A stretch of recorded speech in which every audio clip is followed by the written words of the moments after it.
Hi, everyone. Thanks for showing up. Oh, thanks for putting on your video. Somebody did it right away. It's nice to see people's faces. I am Debbie Schwartz, founder of Road to College and the Paying for College 101 Facebook group. And we are here tonight with Terry Cowdery. Oh, thank you for another one, putting on your video.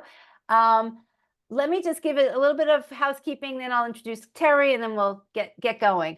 But these are technically meetings, so I only always kind of emphasize that you come in muted. You can technically unmute yourself if you have a question. And to tell you the truth, we are probably going to have on the slightly smaller side tonight, number of people. So if you've got questions, you can either put them in chat, but also you can kind of raise your hand virtually and ask your question. So it could be like, a very nice kind of, Q&A type of session. And this is recorded. We'll send out the link tomorrow.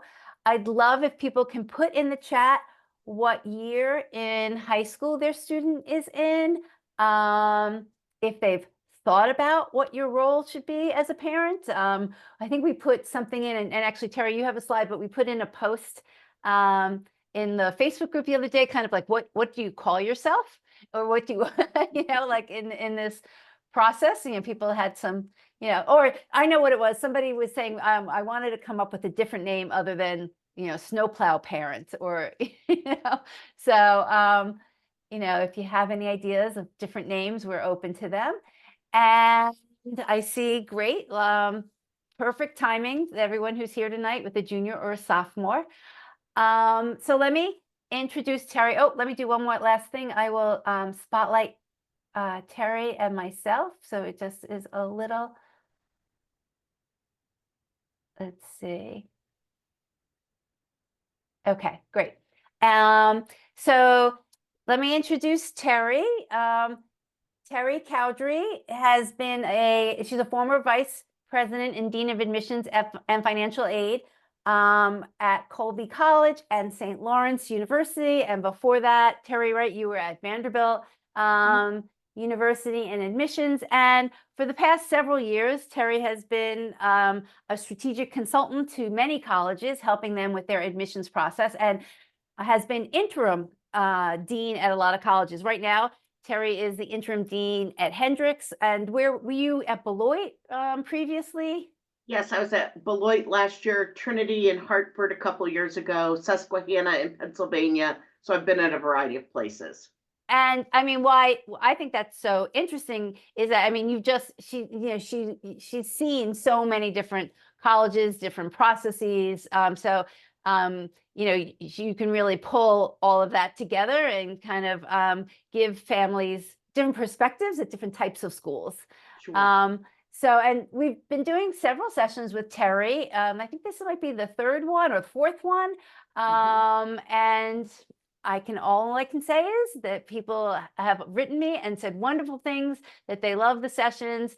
I think that Terry gives great, solid, calm advice in a process that could feel pretty overwhelming. So I'm glad that you're back with us again, Terry, and I am going to pass it off to you. Sounds great. Thanks so much, Debbie. One of the reasons I was especially glad to be asked to talk about the role of parents in the college admission process is that I do think that parents have an important role to play. And I know that sometimes there are less than flattering things said about parents who kind of take over the process. And I hope that what I'll be able to share tonight is information that will help you, no matter where your child is in high school or in the college process, to feel confident about how you can play a really supportive and positive role as your child goes through this process. What we're going to talk about, the way that I've kind of structured this, is do's and don'ts.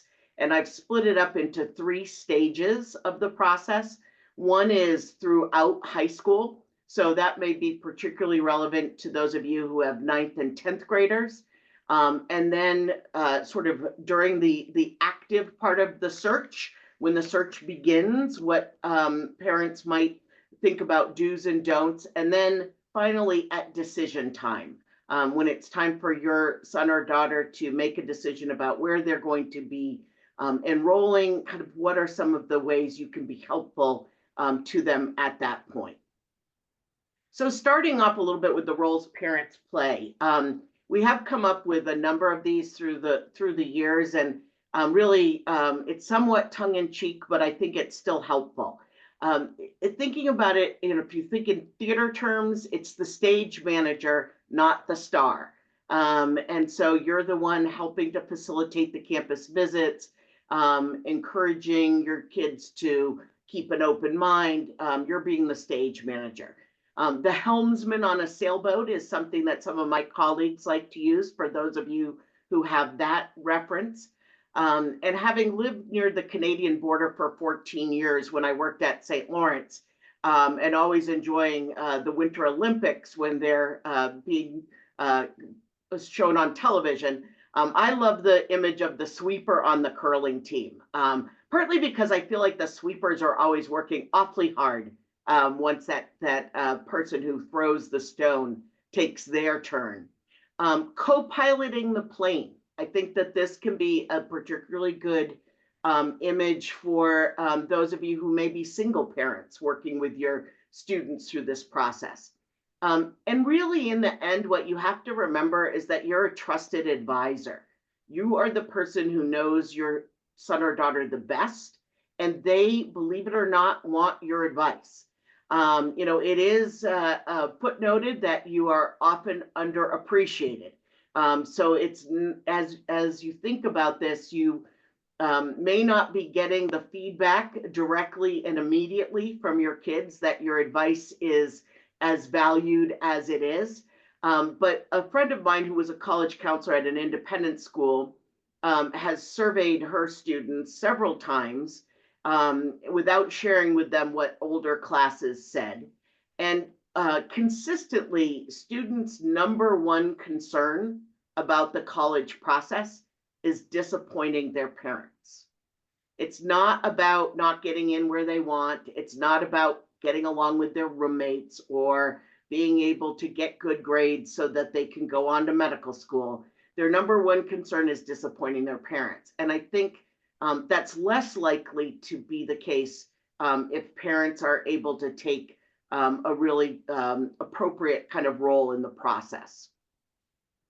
So as you go through the whole process, again, wherever you are in the college search with your kids, if you can keep in mind that one of the things that this process is actually really good for is growth and development for adolescents. And that's especially true, I think, for students who are actively thinking about the destination after high school, really over at least a year and a half, from junior year through middle of senior year, or from the middle of junior year all the way through senior year.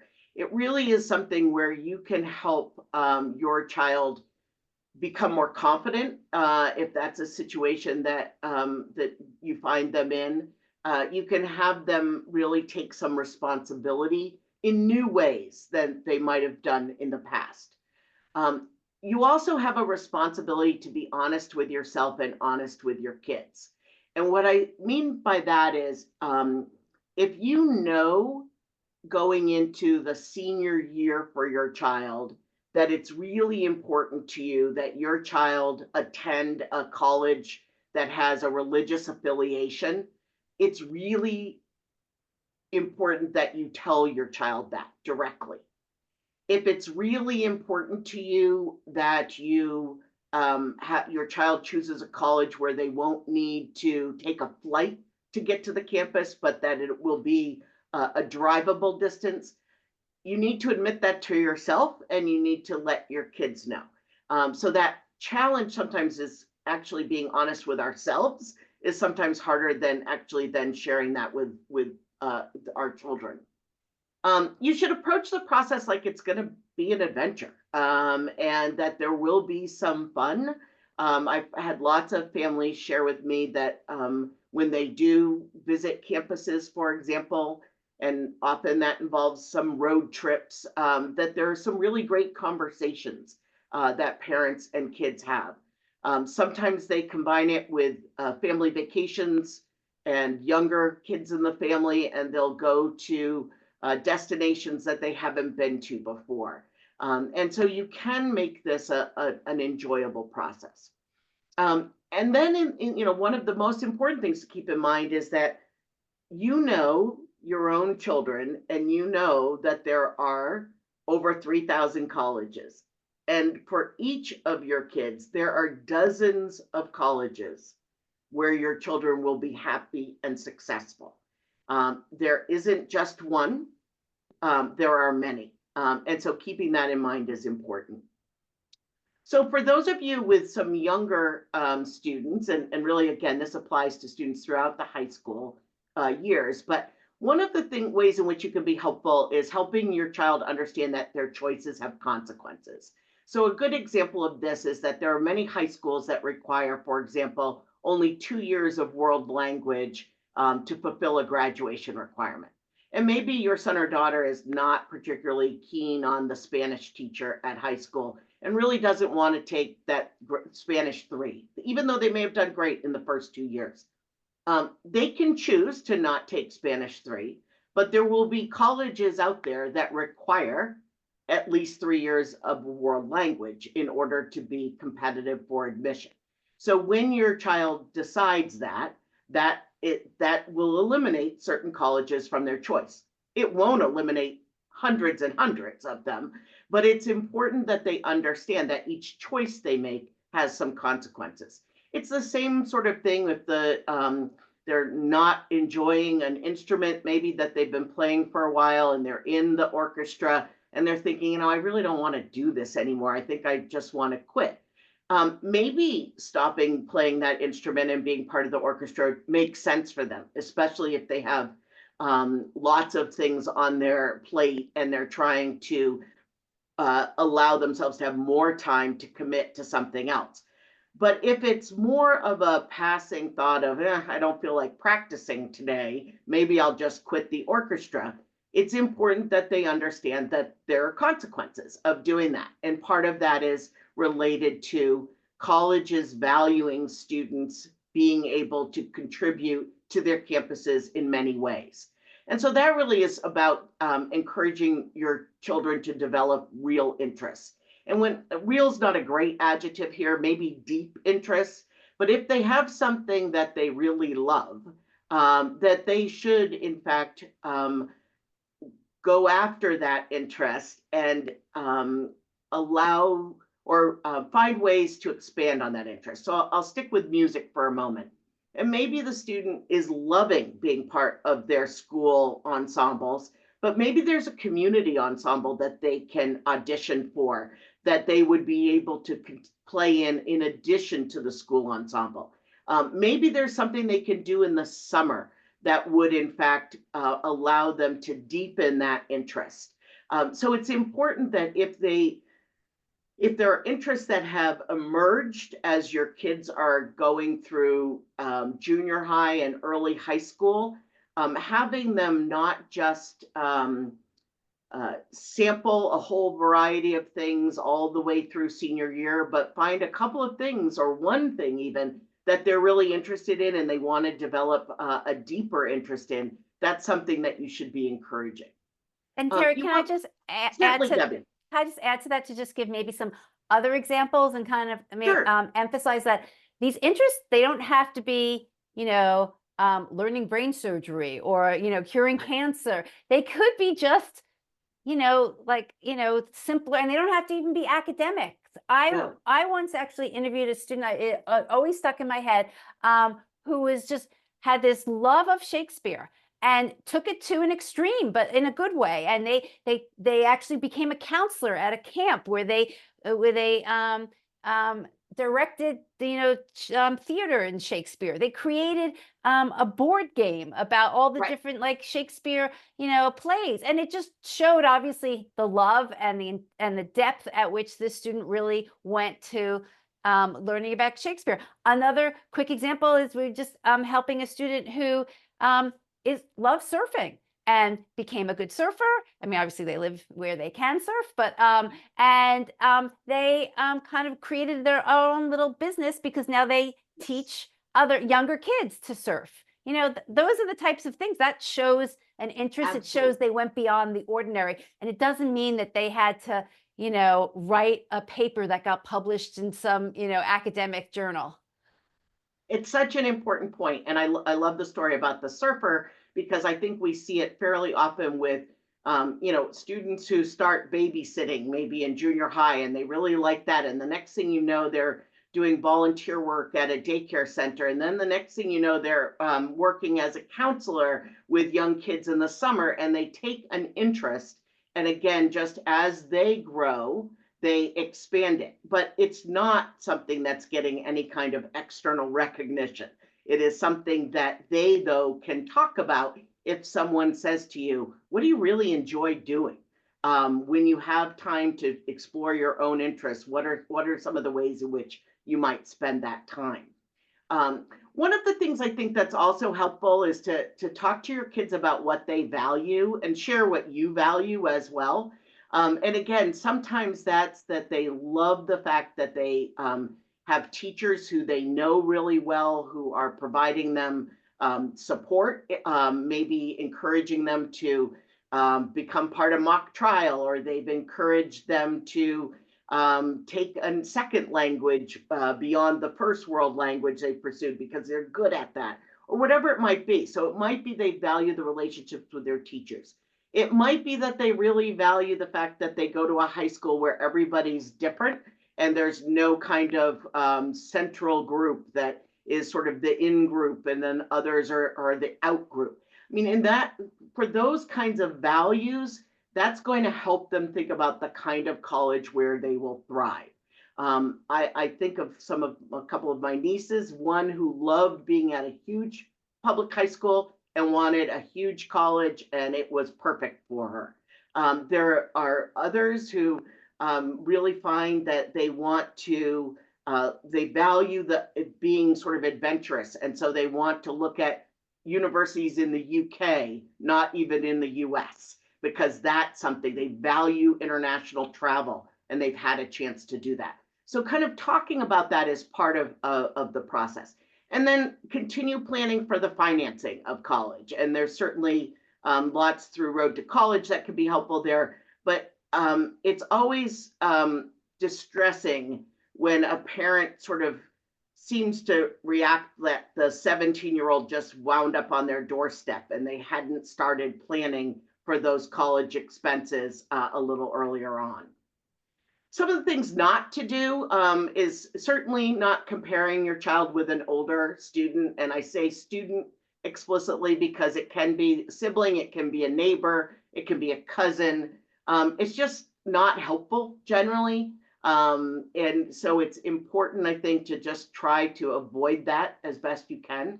One of the ones that I think is less obvious is never forget that you're sending signals when you talk about college, even when you're not talking to your kids.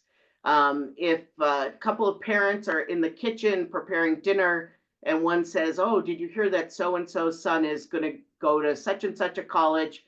If the listening parent reacts and says, huh, I've never even heard of that place, the student overhears that of, okay, that's not good. If the parent who's listening says, wow, that's wonderful, the student who's in the living room goes, okay, that's good. Like there's this constant sort of information that's flowing to students, and you're not talking to your own child about the college process at that point, but they take signals whenever you're talking about anyone related to college. One of the other things that I think is really important, it kind of reflects back to the the dues slide, but don't assume that more is better with activities. Yes, there are some students who can handle having half a dozen different things they're involved in. They're very organized. They're on top of their schoolwork, and that's great. And they love all the things they do. There are others who get exhausted by involvement that they feel they must have in order to be a competitive candidate for a highly selective place. So more is not always better, again, unless there's an authenticity to that. The other thing I really encourage parents to do is to not worry that there are best ways, like objectively determined best ways to spend summers. Each family has their own circumstances. For some families, it's tradition to spend their summer perhaps with extended family on vacation. For other families, there's an expectation that the teenage kids are going to work in a family business during the summers. For others, they really want to, they know their son or daughter loves international travel. They're thinking about wanting to study in the UK for college. And so maybe doing a summer program, finding an academic summer program abroad would be a really good thing for your son or daughter to do. But whether somebody is bagging groceries at their local Kroger or Hannaford or whatever the grocery chain is, or whether they are studying it at Oxford, one is not better than the other. The important thing is that the students involved are able to talk about the experience, what they did and what they learned, because that's going to be what colleges are going to want to understand about them. Just to move on a bit so we have time for questions. When the college search begins, my best advice to parents is to keep an open mind. When your son says to you, I think I've decided I want to go to the University of California, San Diego, because I too want to be a surfer, your best response is to say, tell me more about that. How did you come to that decision? What is it about the University of California, San Diego that is really speaking to you? If you're somebody who does not want your child to go to a small rural college and they say, gosh, I really think that going to college in rural Minnesota would be perfect for me. Whatever you think of that, your best defense is tell me more about that. Your kids have an obligation to be able to articulate to you why they're interested in a particular college, what it is about that college that got it onto the list. At the same time, you have absolutely every right to recommend to your kids colleges for them to think about, but you too should be able to say why it is that you think Cornell would be a particularly good match for your son or daughter, or why it is you think that the University of Wisconsin seems to be a place that your son or daughter might enjoy. Find a system of communication that works for your family. There are some students who will talk to their parents a lot about the college process. I would say that that is most common with daughters and moms, though it is certainly not universal. There are other students who dread the conversations because they feel like their whole high school career is being taken over by thinking about what's going to come afterward. One of my good friends arranged with, she had a daughter she has a daughter who's older, and her daughter was a great communicator through the process, and they really enjoyed the visits they made to campuses. A few years later, her son was going through the process and was completely different. And so what they ended up agreeing to was 30 minutes a week on Sunday night in the kitchen with the kitchen timer. And they would set the timer, and for 30 minutes, Rob agreed to talk to his mother about where he was, what he was thinking, whether he'd done the paperwork, and his mom could ask him questions. And when the buzzer went off, he was free to leave the room. And some days he did, and sometimes he didn't. Sometimes the buzzer went off and the conversation continued. But it's really important for high school students to not feel like every conversation they have with their moms and dads is going to be about college. But you've got to figure out what works for you. The other thing that has worked for some families is email, which seems kind of crazy if you're downstairs and your kid's upstairs and you're emailing them. But the thing about email is that no one can interrupt you while you're writing one, and no one can roll their eyes or make faces, at least that you can see. And so some families that works really well. there's no right way or wrong way. You just need to figure out what works for you. I mentioned some of the biases before when I talked about being honest with yourself and with your kids. Again, I think one of the really important ones is to not wait until if your child's applying regular decision or early action and they're going to make a decision among several schools in the spring. What you don't want to do is have your child have gotten very excited about a school and you say, oh gosh, we never were intending for you to go south. That was just, we just wanted to see if you could get into Duke. We didn't actually want you to go there. Not fair. Now, sometimes what will happen is we thought we'd love for you to go to X college, but boy, after we visited, it's not a place we feel comfortable. You can absolutely change your mind as you learn more, but you want to make sure that if there are things that you know now, that you're being forthright. A very important role for parents is to facilitate the campus visit. Colleges are probably frustrating in that they have all different kinds of ways you can schedule opportunities when you're on campus. It's not a one size fits all, but parents facilitating that I think is really important. And then part of that is then respecting the differences among the college's processes. I think back to when I was working at Vanderbilt. I don't know what they do now with this, but at that time we did not offer individual interviews. And I can't tell you the number of conversations I had with parents who were insisting that their child have an individual interview. It wasn't available. And it just is one of those things where each college does things in a self-interested way, but they're not doing it to frustrate you. They're doing it because they've decided it works best. And then I think the big one is discussing finances with your kids. It means, in my way of thinking, that you might say to your son or daughter, here's how much we can afford to pay for your college experience. You can apply to colleges that cost significantly more than that. And if you get scholarships or financial aid that brings the cost down to what we can afford, great. But if you apply and are admitted and you don't get significant scholarship or aid to bring that cost down, it's not going to be an option for you in the end. I think that that's one of the hardest things for parents to talk with their kids about, but I think it's really important. A couple of things not to do when the college search really begins is please don't put too much weight on any one source of information. And I think social media has just made this worse because there can be the person who had the absolute best visit to a campus and they write about it on College Confidential.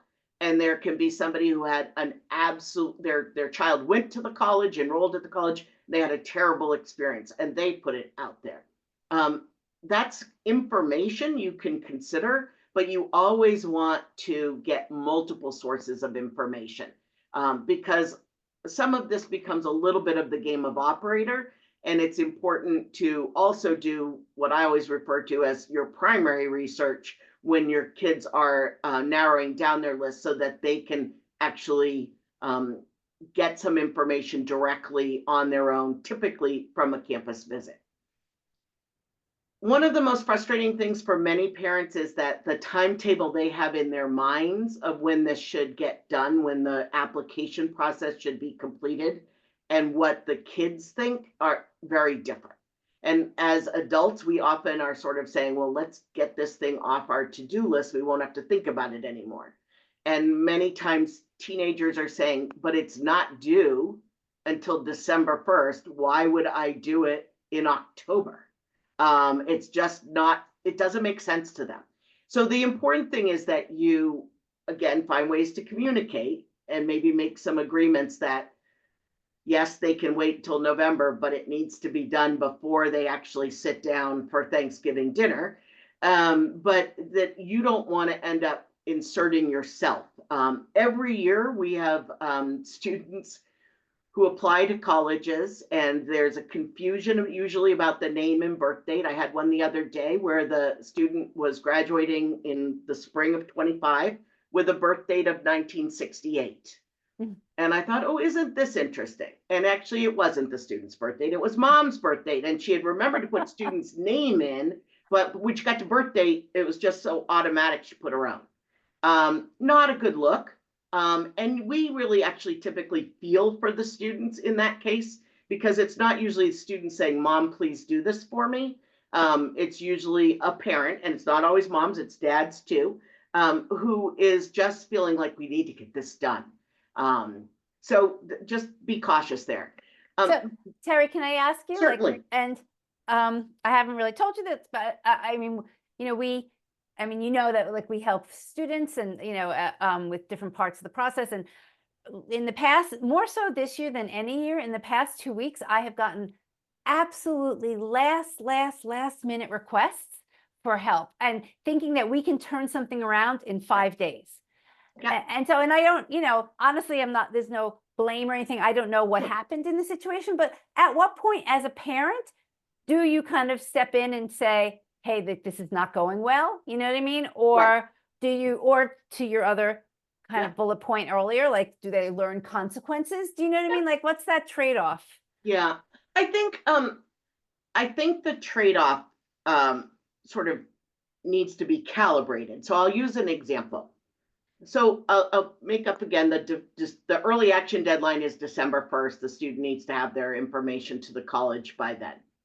It is absolutely fine as a parent for you to say, my deadline for you to do that is November 10th. I know this college says it's December 1st, but we're going to go away for Thanksgiving. You're going to be in the play in the middle of November. There's a lot going on. So for the peace of our family, you need to get that done early.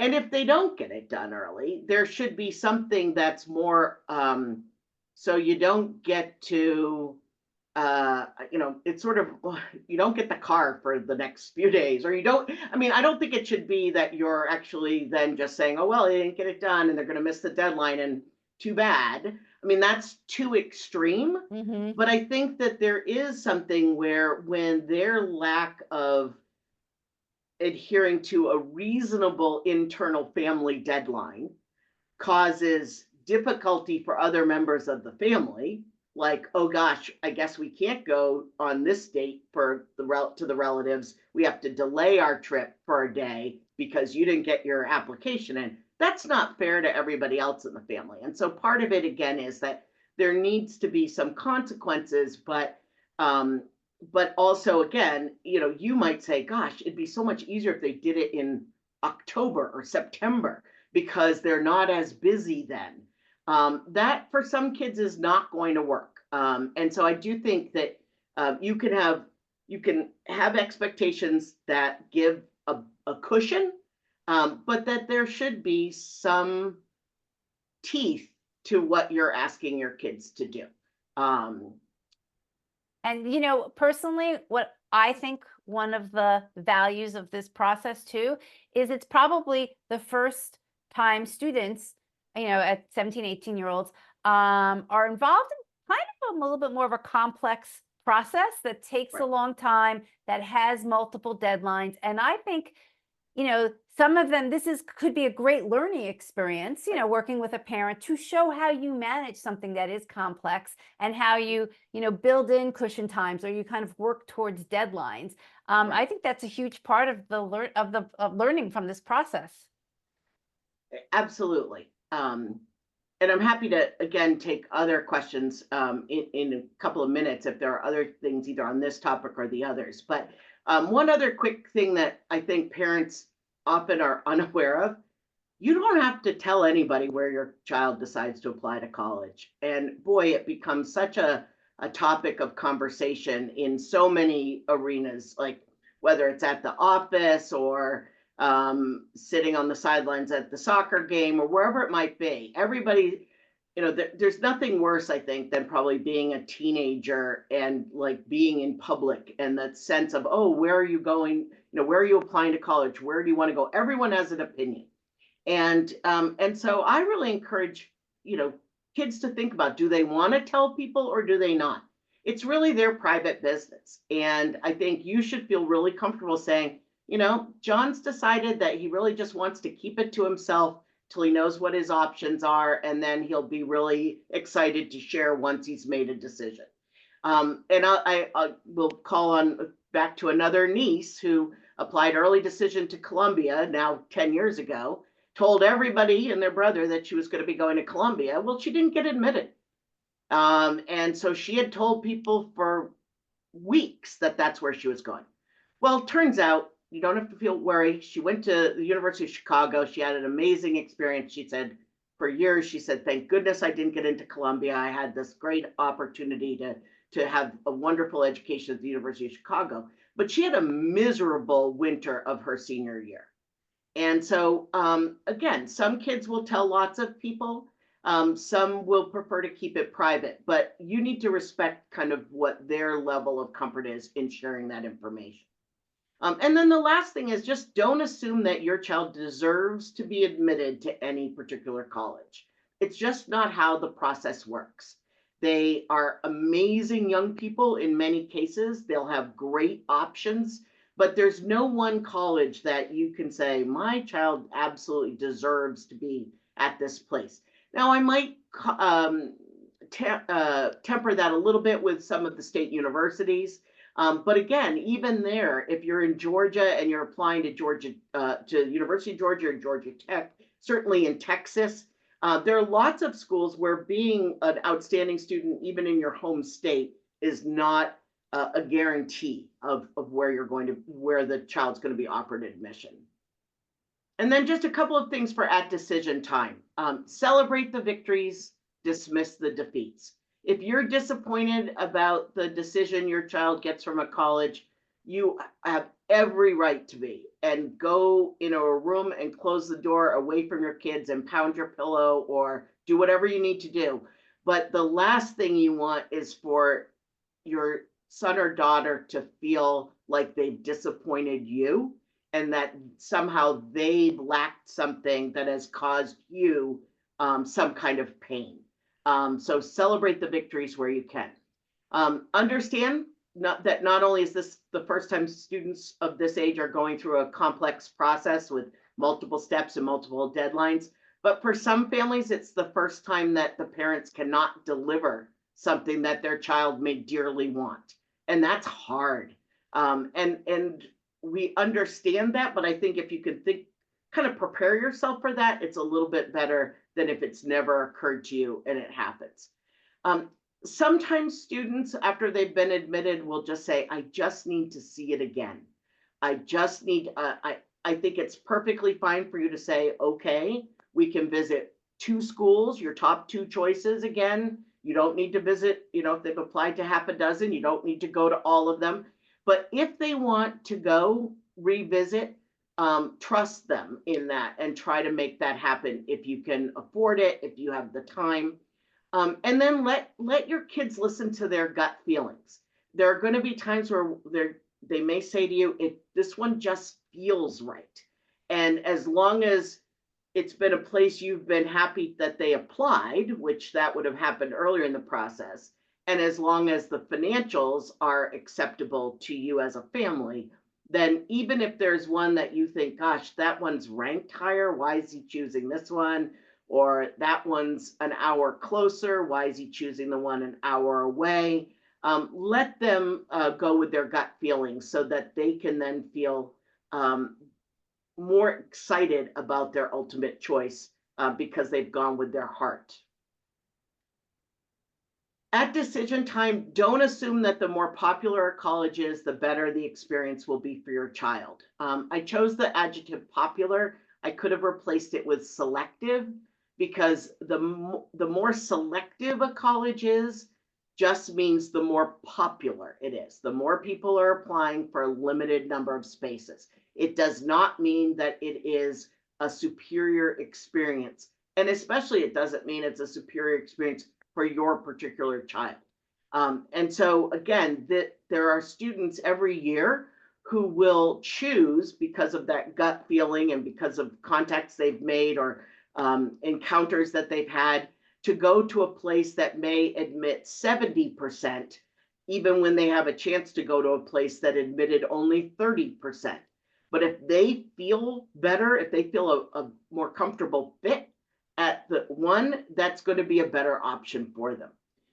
Don't believe everything you hear in your community. There are loads of people who will say, oh gosh, we appealed and he got more financial aid. And that often means they got the information about their eligibility for a Parent Plus loan. There will be some who their children will never have gotten admitted to a college, and parents will say, oh, yes, he has that option, but he's decided not to go. Everybody has their stories they tell for whatever reasons. I'm not judging them as much as I am. Just make sure you don't believe everything you hear to be absolutely the way that it is. Don't ever let any questions you have go unasked. And they can be from the smallest, do you have cereal available at every meal in the dining hall, which has become very important for many young male students, to how does my child get advice about preparing for medical school? Any questions you have are legit. And in the end, don't be hesitant to share your opinions with your kids. They may not ask you, but you might say, gosh, every time you talk about such and such a school, you seem to really get excited. It sounds to me that that seems to be your preference at this point. Am I hearing you right? I could really imagine you there. Or, boy, if you choose that school, you're not going to be able to be on the swim team because they're Division 1 and you're really don't have the times to make their team. But if you go to this Division 3 school, it sounds like you really could be on the swim team. Is that important to you right now? Like, I think that that's something that's always brought balance to your life, and you really have loved the camaraderie of the team. Is that something you want to give up? Again, don't be hesitant to share your observations and your opinions with your kids. And in the end, don't let your own ego get wrapped up in admissions outcomes. The number of parents I've encountered through the years who say, we thought we did everything right, and he didn't get into fill in the blank college. It has nothing to do with how well you have served your child as a parent and how your family operates. It has lots to do with chance and with other students. And going back to that initial slide, there are dozens of colleges where your kids are going to be successful and happy. So I hope that some of this advice will be useful as you go through this process with your kids, whether you're nearing the end of it with a senior. It probably doesn't feel like you're nearing the end of it, but you are, or whether you're just beginning it with a ninth grader. But I'm happy to take questions, Debbie, if you want to refer some to me. Yes, there are a few questions. And before I ask those, I just wanted to ask Terry, on your last slide, you said something about, don't let any question go unasked. I hear from parents sometimes, should I be asking this question to admit, kind of like, what role should parents play in interacting with the college as part of like the research process? And sometimes they feel like that they shouldn't be interacting because then they're going to look like that, overbearing parent. That's a really understandable question. I think it's a case-by-case basis within your family. And so if you have a conversation with your daughter and you say, are you okay if I send an email off to the admissions office? I've got a couple of questions about how their career office works with students who are thinking about health careers. Does that work for you? Then, and your daughter says, sure, that's fine. Go ahead, whatever, or I don't care, which is probably as likely the answer. Feel free to do that. What I always encourage parents to do in that case is to CC their kids, right? So that you as mom may be the one asking the question, but it's not sort of behind the back of your child. And you might even start an email by saying, my daughter and I were talking about this the other day, and we had some questions. And then you put your questions out there and you've CC'd your daughter, and hopefully the person who responds will copy, send it to both of you. But that sort of thing I think is fine, in part because it is some parents have more time than their kids have, or they're more motivated to use their time that they have to gain information. I think the important thing, though, is again that it's not a sort of behind the back kind of thing. I will say that I could still think of a conversation I had with parents, mom and dad, years ago, after their son was admitted off of our wait list, right? So this was in the spring. He had been put on our waiting list. He said he was still interested. We ended up having space, and we made him an offer to enroll. And so they got on the phone with me without their son, and they said, we wanted to have a conversation with you. We just want to make sure you really believe our son can succeed at your school. And they said, because we don't want to encourage him to take this place off the waiting list if, in fact, you think he's going to really struggle. And I really appreciated that conversation. The son ended up enrolling. He did great. Everything was a happy ending, right? But what I thought about the parents at the time is they didn't kind of want to embarrass their son and bring him into that conversation, but they absolutely had his best interests at heart. And so I think again, there may be things in your particular family where it is something that you want to have a more private conversation with someone at the college. But I do think most of the time your kids should be looped in. Okay, so there was a question earlier on one of the slides you talked about, like, don't take any one source of information as, Mhm. like, the only piece of information. And so somebody's asking, and I'm sure, quite honestly, we could do a whole session on this, but maybe you have some thoughts on, somebody's asking, what are some other resources you recommend that people use for research? So And I maybe you think can talk about like the different types of research that you kind certainly. of like, Yeah. suggest. Like, you met primary research, there's Right. data, that Yeah. type of stuff. So I think that one of the nice things about websites in general, and this is I'm talking right now about college and university websites, is that they are not only for prospective students, right? They serve the entire university or college community. They serve the current students, faculty and staff, the alumni, prospective students, prospective employers. And so there is very likely accurate information. Now, sometimes it's out of date, so that's another issue. But you don't have to worry that that the website has been written to try to entice students to enroll, right? Because there are enough guardrails based on the user population to have a website be more objective and comprehensive. At the same time, one of the problems is it can be hard to find what you're looking for. And so, even though it can be a good source of information, it's not always the most efficient way for specific things. I think that typically families are using, students are often the ones starting with using different search engines to identify criteria and learn about colleges. So one of those is Big Future, which is a college board product. And so with Big Future, it allows you to say, these are the states I'd be interested in looking at, or all of the US. You can say whether the size of college, all female, all male, religious or not, all those kinds of things. But you can also typically, you can put a weight on those kinds of criteria. So you might say it's really important to me that it be a liberal arts college, and it's sort of important to me that it's in this particular geographic region. So you're not necessarily giving all of the criteria you identify the same weight. So Big Future is one that students use. Niche.com, Niche is one that students use.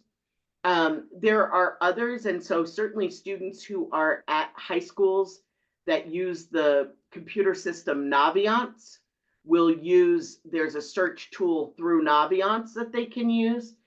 So there are a variety of those kinds of search engines. You could even just Google in, college search engines, and you'd get a lot of variety. I think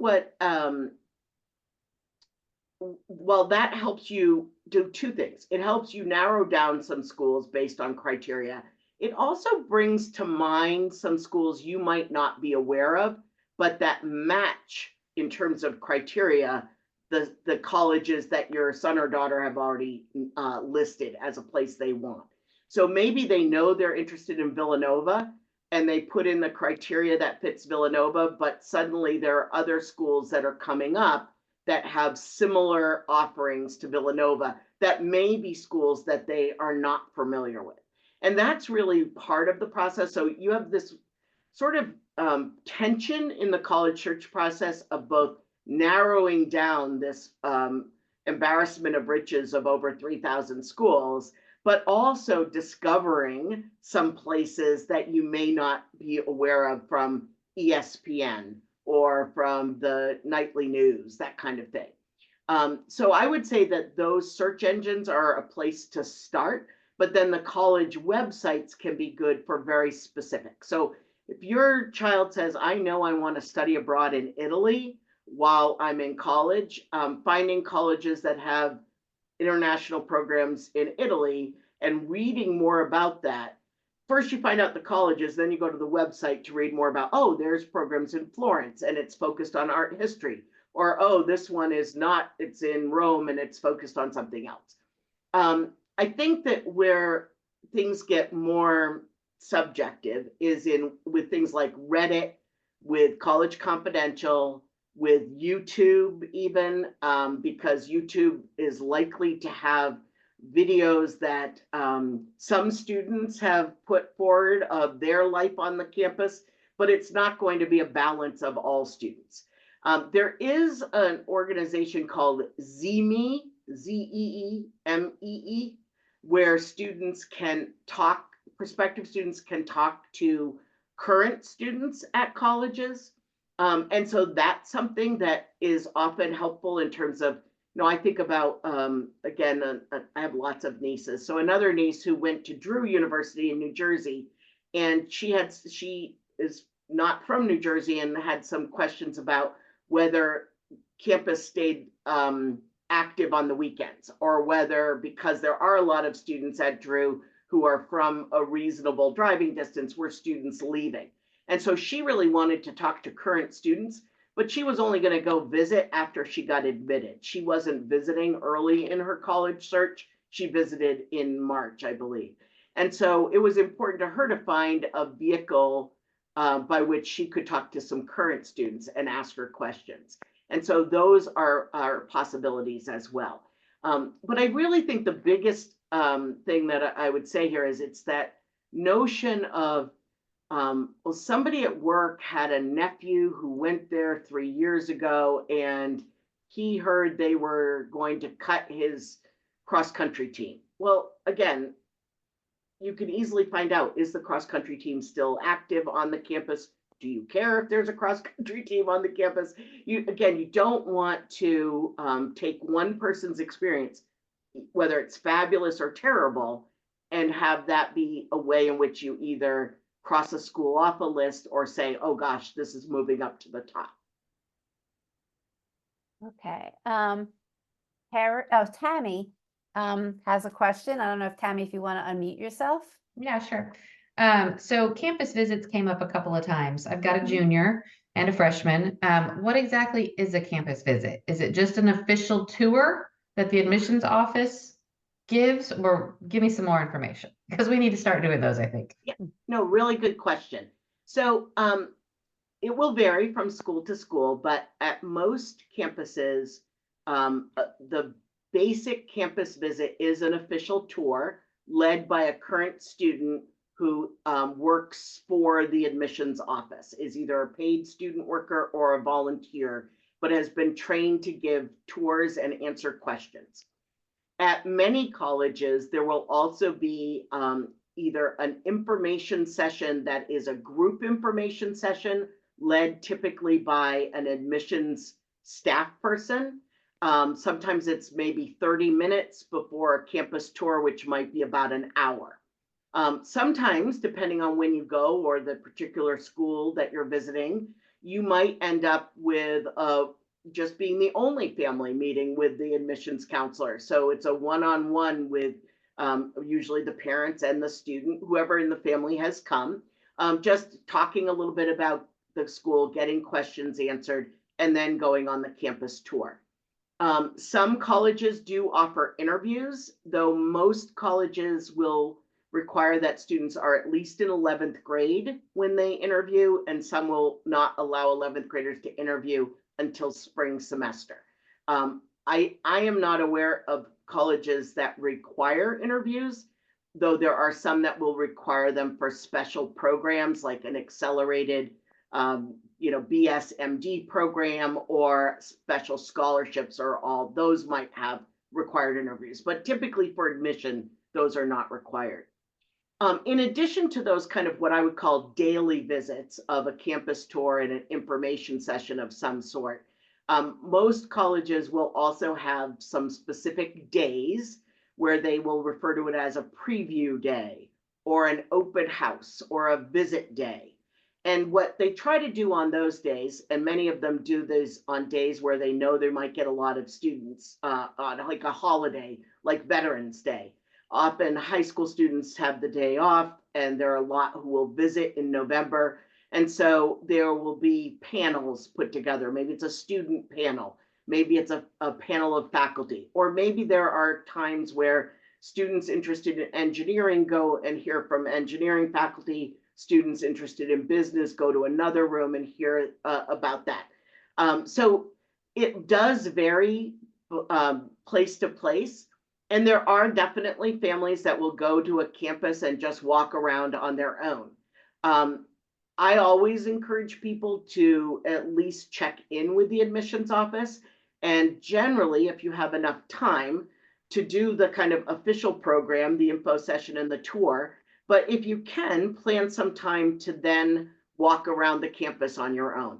Talk to students who are walking down the sidewalk who aren't working as tour guides, and just ask them questions. Many campuses make eating a meal in their dining hall an option. And so that can really be an interesting time to kind of go and see, what's the mood in the dining hall? Are students sitting alone with their eyes on their phone, or are they sitting in groups and quite lively? And that's not is it good or bad? You might have a child who wants the school where everyone's like alone and on their phone, and that's great if that's what they want.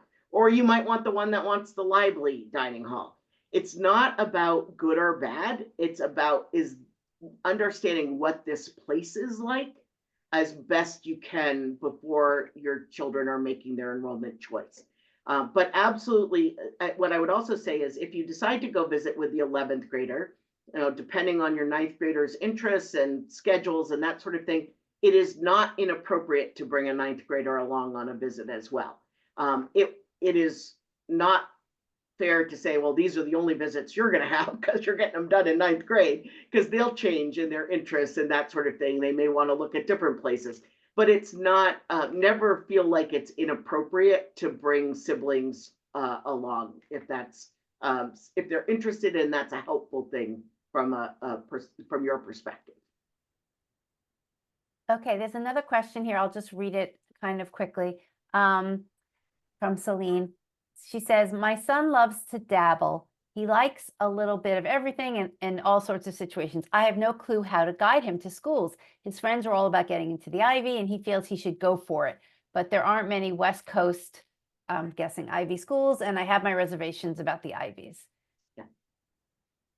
So I think one of the questions that you want to ask your son to think about is, does he want to get into the Ivies or does he want to go to the Ivies? Because those are two different things. And I think for us as adults, sometimes it's like, we sometimes want to get the cool job, but do we actually want to have that job? Maybe we actually like the job we have. But I think that's a natural human tendency.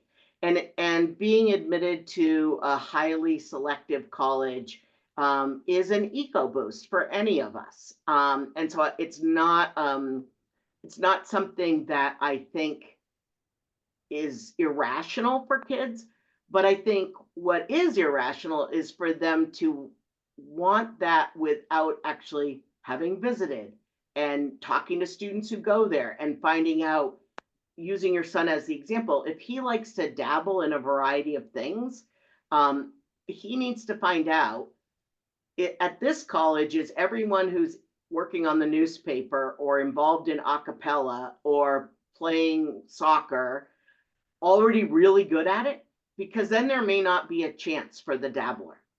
Whereas at some colleges, there are students who, or there are organizations or opportunities that welcome people who don't necessarily have experience or who haven't focused on making that the one thing that they're really good at. And so it's an important thing. One of the ways I describe it sometimes is there are colleges that have a well-rounded class by enrolling experts in all the different areas, the expert musicians, the expert athletes, the expert intellectuals. There are other colleges that have a class full of well-rounded people who end up pursuing a variety of interests, have different friend groups depending on whether it's from yearbook or their volunteer service. Again, one is not better than the other, but it's important that students are able to distinguish between those two so that they know, do I want to be a specialist with the other people expert in this area, or do I want to be the person who's able to continue to pursue a variety of interests and make connections with a variety of different people? So that's, I mean, again, just I think it's important for him to be able to really think about, is it that he wants to get in, or is it that he wants to go? There's another question, Terry, about this is a good one. If the college doesn't have my child's major, should we automatically consider it like a deal breaker? We shouldn't look at it. It depends on your child. If your child has been talking about geology since they were putting rocks in their pocket when they were 7 years old, and they love geology, and they've never veered away from loving geology, and a school doesn't have geology, they shouldn't think about that school. Cross it off the list. If that same child loves geology right now in October of 11th grade, but they loved anthropology in July, and last April they were talking about accounting, and then, you know, the fall before of 10th grade, maybe they were thinking about social work, then you don't want to eliminate a college based on a major. It really depends on sort of the student's depth of that interest. I think the other thing that's important is that there are some majors that lead to specific careers, and there are many majors that lead to a variety of options, and in fact prepare students for careers that don't yet exist, because they prepare students to be problem solvers, to take disparate information and figure out how to analyze and synthesize it. And so again, there are some people who know exactly what they want to do and have been very consistent. Many students don't, and those who don't, it's less likely that they don't have any interests. It's usually that they have lots of interests, and that they are their interests are evolving all the time. So that would be my advice about crossing a place off. The other thing I would say about that is, like for me, I was fortunate. I worked at 2 schools that offered engineering majors, but both of them offered them in the context of a comprehensive university. So I knew every time I was recruiting a student to come study electrical engineering, if they changed their mind and decided instead they really wanted to be a physics major or a marketing major or anything else, they could do that within that comprehensive university. And so I will admit a bias of my own is flexibility for students to be able to make changes in their interests as they discover new things. And maybe I don't have the exact stat, but isn't it like, I don't know, 60% of students end up changing their major? It's a high percentage who change, and it's one reason why many colleges don't have students actually declare until the spring of their sophomore year, allowing them to explore. There are other colleges that students apply to the major at the time that they're applying. So again, not right or wrong, just different and fits different students well. So those are some things you should think about as, you know, you're researching a college, and particularly as your student gets down to applying to that college.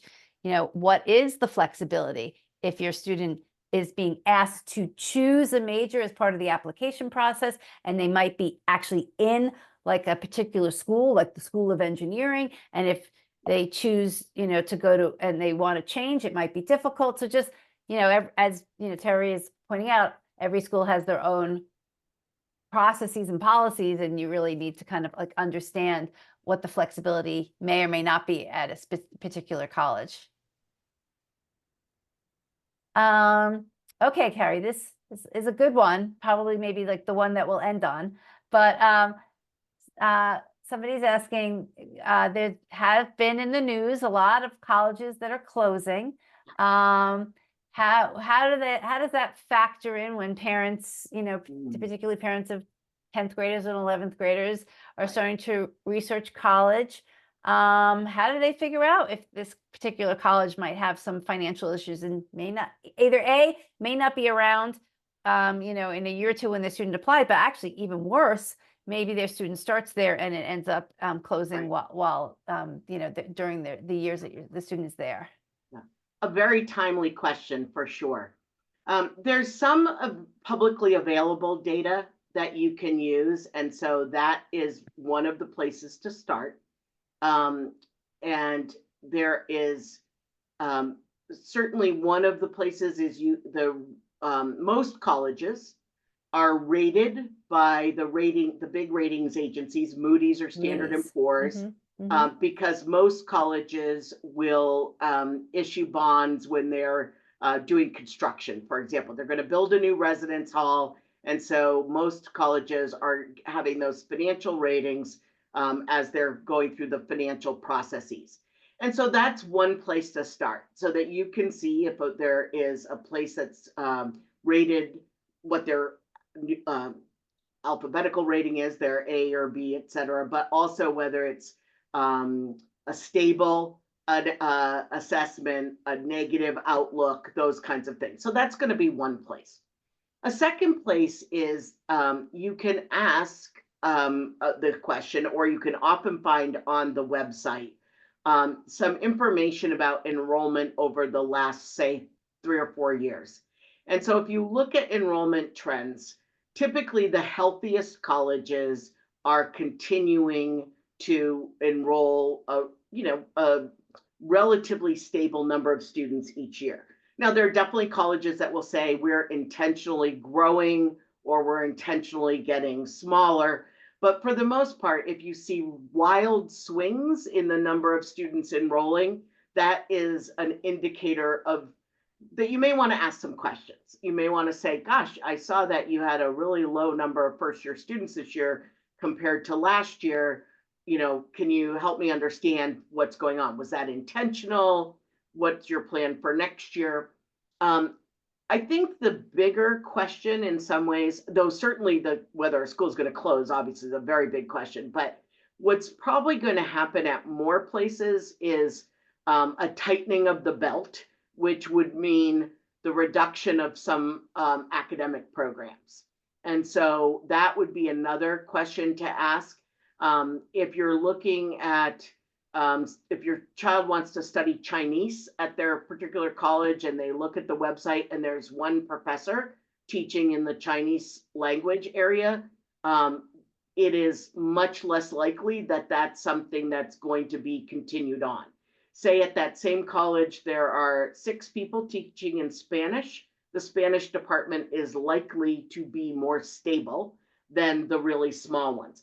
At the same time, there are definitely schools that have only a couple of faculty in certain areas.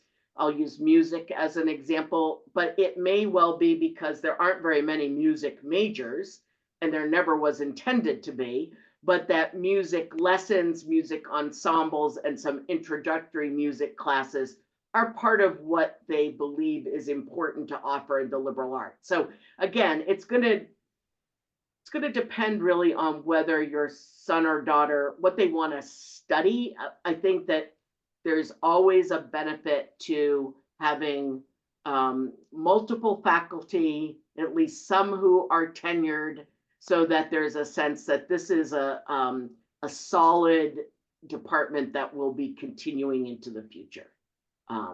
It is hard though. It's really difficult, I think, for people to stay on top of this. Some of the colleges that have closed in recent years, there were lots of articles in the news about prior to that happening. Some of them, there wasn't much. And so it was kept more under wraps what their financial situations were. And that's a very disappointing thing. I will say all of the colleges I know of that have closed have worked really hard to try to make sure that the students who are there, the seniors particularly and juniors, are able to complete their degrees, to work with what they call creating teach out agreements with other colleges. So it isn't the case where the students are just left high and dry, but it still can be a really disappointing situation if a student has really fallen in love with a place and then it ends up disappointing them. Harry, do you have any comments for parents, again, particularly ones with like 10th and 11th graders, about the idea of colleges closing, about just kind of as they may see more of that conversation happening in the news, or, Yeah. where do you think things might go in the next few years? So I think there will be more closures and there will be more mergers, I believe it's Northeastern that took over Mills College in the Bay Area in California, right? And so that's an interesting arrangement. And I think that there will be some of those that will I think, happen. didn't Vanderbilt also purchase something in Manhattan? They may have. That one I haven't followed that one, at least not closely. But the Mills one, because it was an all women's college that closed. I'll just tell you again, because I live close by, Villanova purchased Cabrini, which is was a local college. And so, yeah, they're taking over. Honestly, I mean, they're going to expand and they need the real estate. Right. And in some ways, those Cabrini students, though they're losing the feeling that Cabrini gave them, they are likely in a situation where Villanova is going to help them complete their degree. So they're not left again kind of high and dry. But what I would say is happening, and I think some of this is still a little bit of remnant of the pandemic. And some of it is the decline in the number of high school students in the US. And some of it is that we still only have about a 60% college going rate of the high school students across the country, that there are just fewer students available. And so some of the colleges that are, especially if they're located in a region where there's a declining population of high school students, are just struggling to maintain their offerings with fewer students enrolled. And so I think that these are the kinds of questions, though, that what I would encourage you to do is, I think you can find out quite a bit online, but then these are the questions that at the campus visits, particularly either in the information session or maybe it's in a follow-up email, you write to the admissions office and you say, I'm really interested in hearing, like, I didn't see a strategic plan on the website. Is there a current strategic plan? Can you give us a sense of where you expect the college to be in the next 5 years? Lots of colleges will publish their strategic plans on the website. Others will say that that's the least strategic thing you can do is make your plan public, because others then get your same ideas. So you shouldn't, if you don't see one, don't think there's not one, but you can ask about it. Absolutely. The other thing I think, if you see that there's a fundraising campaign underway, that's usually a really good sign. Places are not typically launching fundraising campaigns publicly until they've gotten a significant portion of their goal during the quiet phase, when they have gotten their top donors and trustees to pledge their personal resources to support the institution. So there are some different signals, but being direct and asking the colleges in a certainly polite way, what are your plans over the next 5 years? Are you planning to grow? Are you planning to expand, or planning to get smaller? Help us understand. That's a perfectly legit thing to be asking. And honestly, to tonight's topic, it's a good reason why parents do need to Yes. be involved. This is you as the parent kind of understanding the need to research that and ask those questions, which of course the 17 and 18-year-old isn't going to really think at all about. Right. Okay, well, thank you once again, Terry, for a great session. Thank you for all the parents that were here. Hopefully you're going to feel comfortable in whatever role you choose to take in the process. And look out for, I mean, we're going to be doing more sessions with Terry, definitely in 2025. Maybe we'll do one more before the end of this year, but hopefully you'll look out for the ones that we have coming up, and you'll attend those as well. Okay. Thank you, everyone. Thank Good you. night. Thank you, Terry.